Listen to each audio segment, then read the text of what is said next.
हे मराठे जमलेत। हा आलेला बीड जिल्ह्यातल्या मराठ्यांचा एकजुटीचा महाप्रलय।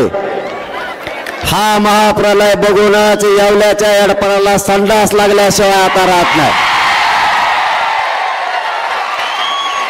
आपण इतक्या विराट ताकदीने जमलात, त्यामुळे मी माझ्या मायबाप बीड जिल्ह्यातल्या मराठा समाजाच्या चरणी मनापासून नतमस्तक होतो।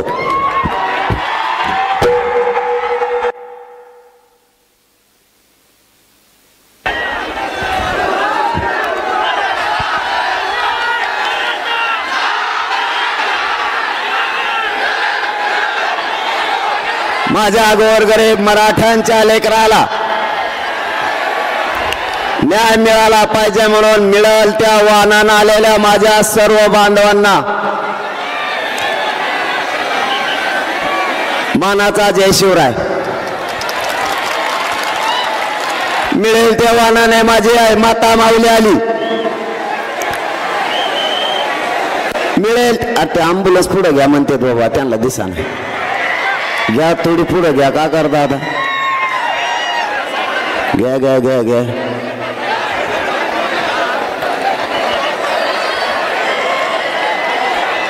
बीड जिल्ह्यातल्या कानाकोपऱ्यातून मराठा समाज स्वतःच्या लेकराला न्याय मिळावा म्हणून मिळेल त्या वाहनानं आलाय। इथंही सकाळपासून उपाशी तापाशी मराठा समाज बसलाय। जिथं जिथं जागा मिळेल तिथं तिथं मराठा समाजाचं दिसतोय। मुंगीलाही मध्ये शिरता येणार नाही अशी अफाट मराठ्यांनी एकजूट दाखवली। माझ्या मराठा समाजाला शांतता काय असते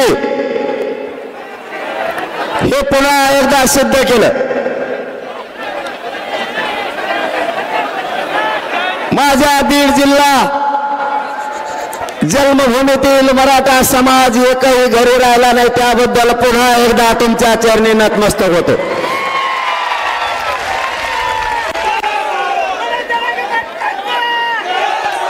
इतक्या वेळच्या आपण बसलेला असताना आपण पाणी प्यायला सुद्धा जात नाहीत, आपण जेवायला सुद्धा जात नाहीत, आणि खूप वेळ झाल्यामुळं बाहेर जाण्याऐवजी लोंढेचे लोंढे पुन्हा आत यायला लागलेत। हे बघा, पुन्हा मला यायलाच लागलेत। एकही मराठा जागा सोडायला तयार नाही।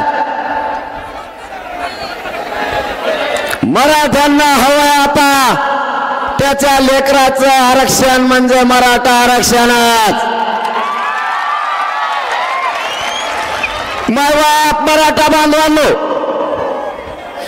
आपल्याला डाग लावला गेलाय। मागची बंद करता कर तुम्ही,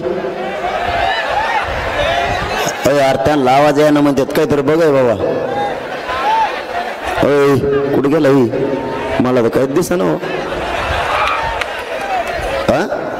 ते मागचे बंगून राहिले भाऊ माझ्या नावाने, त्यांचं बघ काहीतरी लवकर। ज्यांना दिसत नाही त्यांनी फक्त बघा।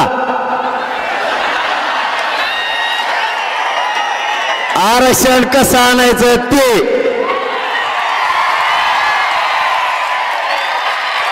आणि हे मराठे कसे आरक्षण आणते तुम्ही नुसतं बघा म्हणा। आता